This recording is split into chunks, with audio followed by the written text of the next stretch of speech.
Artificial intelligence आणि कृषी क्षेत्रात त्याचा वापर याचं प्रदर्शन तुम्ही बघितलं, हे नवीन प्रयोग बघून काय वाटलं?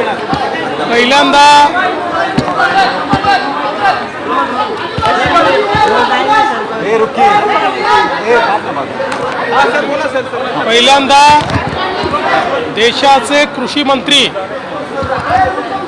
माननीय शिवराज सिंग चौहान साहेबांचे आम्ही आभार मानतो की त्यांनी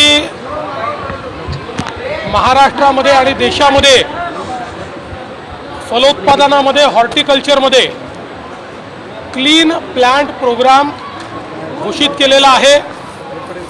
क्लीन प्लांट प्रोग्रामच्या अंतर्गत आमच्या फलोत्पादक शेतकऱ्यांना त्या ठिकाणी रोगरहित सॅपलिंग रोपटी मिळणं हे अत्यंत महत्त्वाचं आहे आणि अशा प्रकारची रोगरहित रोपटी मिळण्याकरता देशामध्ये क्लीन प्लांटचे 9 वेगवेगळे सेंटर्स ते उघडणार आहेत।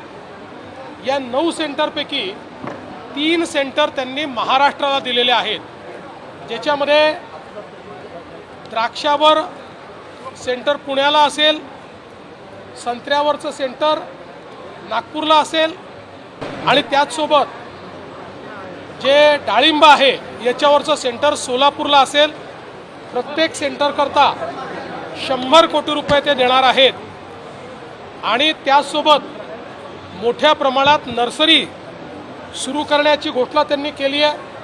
मोठ्या नर्सरीला 3 कोटी, छोट्या नर्सरीला 1.5 कोटी रुपये देणार आहेत आणि प्रयत्न आहे की दरवर्षी यातनं 8 कोटी रोपं ही क्लीन रोपं तयार करून आणि आमच्या शेतकऱ्यांना द्यायची, जेणेकरून त्याच्यावर येणारी कीड, त्याकरता लागणारा फवारणीचा खर्च, त्यांनी घटणारी उत्पादकता, या सगळ्या गोष्टीतनं शेतकऱ्यांना मुक्ती मिळेल आणि मोठ्या प्रमाणात कमी उत्पादन खर्चामध्ये मोठ्या प्रमाणात उत्पादन घेऊन शाश्वत अशा प्रकारचा शेतकऱ्यांना फायदा होईल।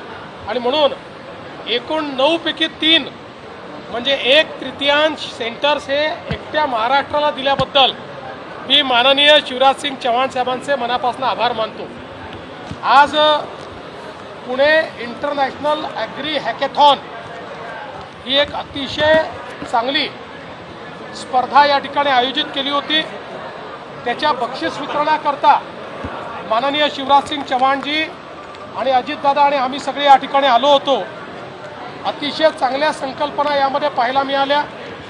शेतीच्या क्षेत्रात कृत्रिम बुद्धिमत्तेचा वापर असेल, वेगवेगळ्या प्रकारचं कीड नियंत्रणाकरता कृत्रिम बुद्धिमत्तेचा वापर असेल, अगदी फोटो काढून त्या फोटोच्या आधारावर प्रेडिक्टिव्ह 94% ॲक्युरसीने त्या ठिकाणी प्रेडिक्शन करणं असेल, किंवा त्या तिथली जी काही हवा आहे त्या हवेत कुठले किटाणू, जीवाणू, विषाणू तयार होत आहेत की जे नंतर क्रॉपला त्रास देतील याचं अर्ली प्रेडिक्शन असेल, फर्टिगेशन असेल, ऊसामध्ये AI चा वापर असेल, कापूस वेचणी करता यंत्र असेल, अशा विविध प्रकारचे प्रयोग हे या हॅकेथॉनमध्ये लोकांनी मांडले।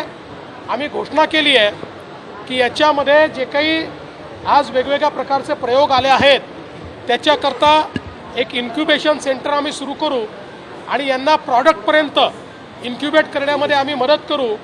एक फंड ऑफ फंड देखील महाराष्ट्राने तयार केलेला आहे स्टार्टअप्सचा 120 कोटी रुपयाचा, त्याचाही फायदा आम्ही याला देऊ, जेणेकरून शेतकऱ्याला जे वातावरणातल्या बदलाने शेतीवर होणारे परिणाम आहेत त्या परिणामातून मुक्ती मिळेल आणि त्याचसोबत मेकनायझेशनच्या माध्यमातून मोठ्या प्रमाणात उत्पादन खर्च कमी करता येईल।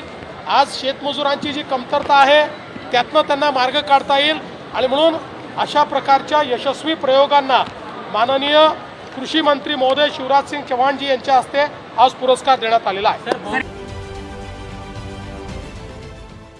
देश विदेशातील प्रत्येक घडामोडींचे लाईव्ह अपडेट मिळवण्यासाठी आता साम टीव्हीच्या सर्व सोशल मीडिया प्लॅटफॉर्मला लाईक, फॉलो आणि सबस्क्राईब करा। तसंच सर्व नोटिफिकेशनसाठी बेल आयकॉन प्रेस करायला विसरू नका।